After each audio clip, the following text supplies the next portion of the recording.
Combattu par certains politiques et institutions, le phénomène traite des enfants reprend de l'envol en République du Congo suite à la crise économique. Ces enfants qui serpentent les couloirs des marchés, ruelles et qu'on retrouve dans d'autres endroits publics proposent ces sacs en plastique, de l'eau glacée et d'autres objets à ceux qui en ont besoin.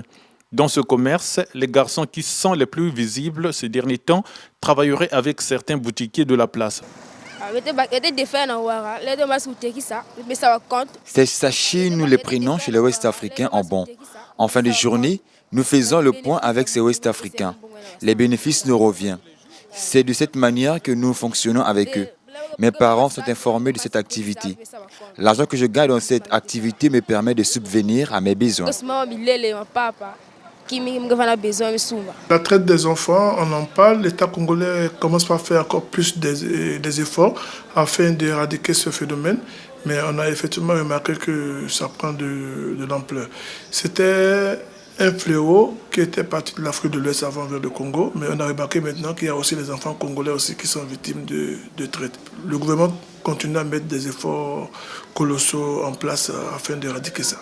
La détérioration de la situation sociale au Congo serait entre autres causes de ce phénomène. Il y a la crise, il y a le décès des parents parce qu'il y a des enfants orphelins, la pauvreté et la famille nombreuse. Il y a aussi l'ambition trop poussée des parents et qui n'ont pas parfois assez de moyens. Il y a aussi ce que nous appelons aussi les promesses sucrées des trafiquants. S'ils viennent devant toi, tu vas penser que c'est un Jésus qui s'est ressuscité, alors que c'est les trafiquants qui vont utiliser les enfants d'une manière ou d'une autre.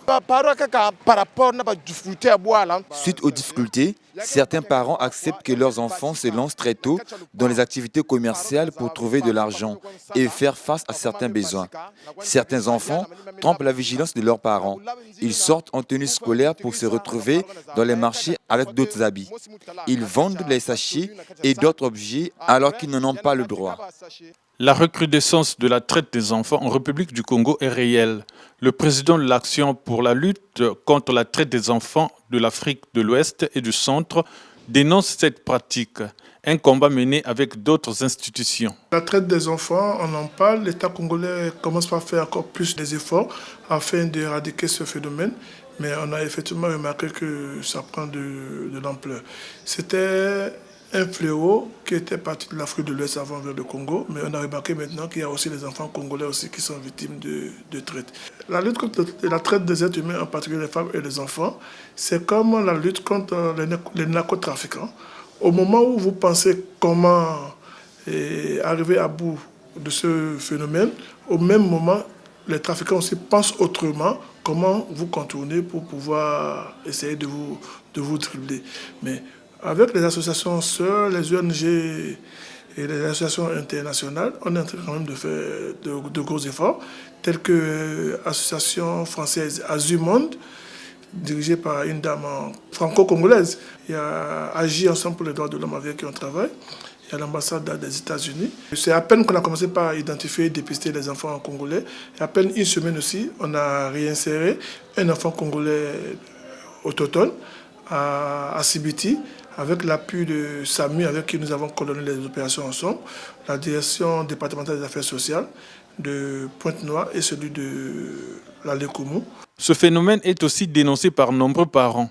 Pour eux, les enfants ont leur place à l'école et non dans les marchés. Ce n'est pas normal que certains parents acceptent que leurs enfants de 7, 9, voire même 10 ans intègrent tous les marchés. C'est le désordre. En dépit des difficultés, les enfants n'ont pas leur place au marché. Leur place, c'est à l'école. La place des enfants, en réalité, c'est à l'école. Je ne peux pas permettre mon enfant qu'il aille au marché vendre. Ce n'est pas bien. C'est à moi, étant que responsable d'un foyer, c'est à moi à nourrir ses enfants. Les pouvoirs publics et certaines organisations ne ménagent aucun effort pour lutter contre ce phénomène. Tout le monde doit reconnaître l'importance de l'éducation de l'enfant dans la société. Avant, on disait que le quartier latin de l'Afrique, c'était le Sénégal et le Bénin, mais le pays où il y a plus des enfants instruits, c'était le Congo. Les gens sortent maintenant du Congo pour aller étudier ailleurs. Et si on peut faire un effort, j'espère qu'on peut retrouver l'ancienne veste pour que le Congo redevienne le pays le plus instruit de l'Afrique. Maga, lui